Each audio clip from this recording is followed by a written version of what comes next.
Halo semua, balik lagi di channel Toraokun. Sebelum pembahasannya dimulai, silahkan klik tombol subscribe dan aktifkan lonceng notifikasinya supaya kalian gak ketinggalan info dan teori terbaru seputar One Piece. Buat kalian yang mau informasi tambahan soal SBS atau databook, kalian bisa follow Instagram Toraokun. Di sana admin akan memposting soal SBS, databook, dan berbagai teori singkat. Sekarang lanjut ke pembahasan. Melanjutkan cerita di chapter 1044 yang lalu, di chapter 1045 nanti akan dimulai dengan memperlihatkan bagian atap kastil, tempat di mana Luffy dan Kaido sedang bertarung. Mengingat sekarang ini Luffy telah memasuki mode Gear 5, maka dapat dipastikan teknik-teknik yang akan Luffy gunakan akan jauh lebih hebat dari sebelumnya. Bahkan, dalam chapter yang lalu, Luffy telah menunjukkan kemampuan untuk membuat dirinya memiliki fisik yang sangat kuat, serta kemampuan untuk mengubah tanah menjadi karet. Dalam chapter terbaru nanti, ada juga kemampuan-kemampuan lain yang akan diperlihatkan oleh Luffy. Gorosei berkata, salah satu kekuatan buah iblis Hitohitonomi model Nika adalah kebebasan. Dengan begitu, Luffy akan mampu bertarung secara bebas dan memakai berbagai kemampuan sesuai imajinasi Luffy. Menurut admin, buah iblis itu membuat Luffy bisa mengakses variasi teknik yang sangat banyak, sehingga nanti jurus-jurus Luffy dalam pertarungan melawan Kaido menjadi sangat beragam. Luffy akan bisa mengubah tubuhnya ke banyak bentuk sesuai dengan kebutuhan. Memang sebelum memasuki mode Gear 5 pun, Luffy sudah bisa mengubah-ubah bentuk tubuhnya. Tapi dalam mode Gear 5 ini akan jauh lebih spesial, karena variasi perubahan Luffy akan menjadi sangat banyak, serta kekuatan dan kecepatan Luffy pun akan benar-benar berada di tingkat yang sangat tinggi. Selain itu, sama seperti dalam chapter yang lalu, Luffy akan bisa mengubah lingkungan di sekitar menjadi karet.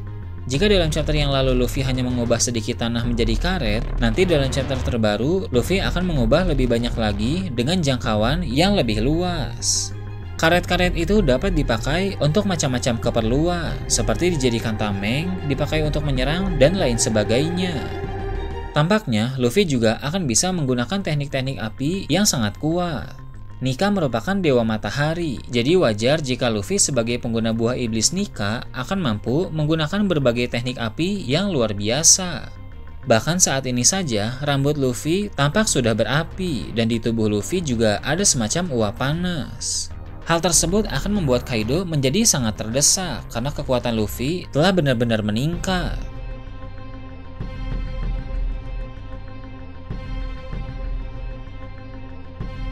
Melihat Luffy yang sudah menggunakan kekuatan maksimalnya, Kaido pun akan memakai teknik terkuatnya yang sebelumnya belum pernah dia perlihatkan. Sebagai seorang pengguna buah iblis hebat seperti Kaido, rasanya wajar bila Kaido memiliki teknik pamungkas yang masih dia simpan dalam situasi genting. Ketika Kaido menggunakan teknik terkuat itu, dia akan berpikir jika Luffy mampu bertahan dari serangan ini, maka Kaido sudah pasti akan kalah karena tenaga Kaido akan terkuras sangat banyak. Sepertinya, teknik terkuat Kaido akan menghasilkan suatu serangan besar yang sangat dahsyat yang akan menghancurkan sebagian kastil miliknya. Ledakan tersebut akan sangat kuat, sampai-sampai suaranya akan didengar oleh semua orang. Tentu warga ibu kota bunga juga akan mendengarkan suara ledakan itu, bahkan mungkin mereka juga bisa melihat percikan-percikan ledakan di udara. Sedangkan untuk orang-orang di Pulau Onigashima juga akan merasakan dampak dari hempasan serangan Kaido, sehingga banyak orang lemah di sana yang akan langsung terlempar. Namun, Luffy akan mampu bertahan dari serangan tersebut. Bahkan Luffy akan tertawa terbahak-bahak karena seperti yang kita tahu, dalam mode Gear 5, Luffy sering sekali tertawa. Setelah itu, Luffy akan mengalahkan Kaido dengan teknik kuncian di udara, dan itu akan menjadi akhir dari duel mereka. Mengapa admin berpikir Luffy akan mengalahkan Kaido dengan teknik kuncian? Itu karena dalam suatu kesempatan, Eiichiro Oda pernah bilang bahwa akan membosankan apabila Luffy mengalahkan Kaido hanya dengan pukulan yang sangat kuat. Itu artinya, cara Luffy mengalahkan Kaido nanti bukan dengan pukulan. Di chapter sebelumnya juga Luffy sempat mengunci tubuh Kaido sampai hampir remuk. Itu mungkin clue dari Oda bahwa kuncian tangan Luffy dalam mode Gear 5 memang sangat kuat, sehingga jika nanti leher Kaido dikunci seperti itu, maka Kaido sudah pasti akan tewas, atau setidaknya sekarat.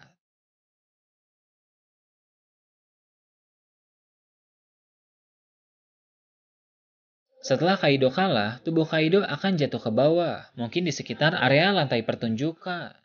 Kemudian Luffy akan berdiri di atas tubuh Kaido dan tertawa atas kemenangan yang dia raih.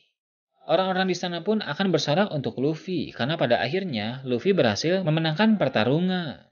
Selain bersorak, sepertinya orang-orang juga akan tertawa karena Luffy bersikap konyol usai memenangkan duel tersebut. Hal itu akan cocok untuk Luffy sebagai Joy Boy yang baru karena dia bisa membuat orang lain menjadi tertawa bahagia. Setelah itu, tampaknya Luffy akan membereskan masalah terakhir, yaitu Pulau Onigashima. Sepertinya, dengan kekuatan Awakening, Luffy akan membuat Pulau Onigashima menjadi karet. Kemudian Pulau Onigashima akan jatuh di tempat kosong di Wano Kuni. Usai Pulau Onigashima jatuh, pulau itu tidak akan hancur karena telah menjadi karet. Semua orang pun, baik itu yang ada di Pulau Onigashima maupun yang ada di Ibu Kota Bunga, akan baik-baik saja. Seorang agen CP0 yang masih tersisa di Pulau Onigashima akan segera melaporkan situasi terbaru ke pihak pemerintah dunia. Dia akan bilang bahwa Luffy masih hidup dan Luffy telah bertransformasi ke dalam wujud baru sehingga dia telah berhasil mengalahkan Kaido. Gorosei yang menerima kabar tersebut akan terkejut dan berkata bahwa semua sudah terlambat sebab sang Joy Boy yang baru telah bangkit. Gorosei juga akan membahas tentang alasan mengapa Joy Boy baru bisa bangkit. Dari pembahasan mereka, kita akan menjadi tahu bahwa kebangkitan dari Joy Boy yang baru berkaitan dengan awakening dari kekuatan buah iblis Hito-Hitonomi model Nika. Kemudian akan diperlihatkan juga tempat di mana Im Sama berada. Im Sama akan merasakan bahwa Luffy telah menjadi Joy Boy dan untuk pertama kali dalam cerita, kita akan melihat Im Sama berbicara. Dia akan berbicara tentang kebangkitan Joy Boy. Menurut Im Sama, musuh terbesar akhirnya muncul kembali setelah 800 tahun. Sepertinya, Joy Boy yang lama adalah musuh besar Im Sama pada masa lalu. Tapi Im Sama berhasil memenangkan pertempuran melawan Joy Boy yang lama itu. Kini, Joy Boy yang baru telah muncul, sehingga suatu saat nanti Im Sama juga harus berhadapan dengannya. Beralih ke Wano Kuni, akan diperlihatkan orang-orang di kubu Luffy akan sangat bahagia karena Luffy telah memenangkan pertarungan. Selama ini, perang Wano terjadi saat malam. Mungkin nanti ketika Luffy sudah menang, maka waktu telah menjadi fajar. Hal tersebut sempurna untuk menjadi gambaran atas Luffy sebagai sang pembawa fajar. Narator pun akan berkata bahwa perang Wano telah berakhir dengan kemenangan di kubu Luffy dan para samurai. Namun, perang besar yang jauh melampaui perang Wano sudah semakin dekat.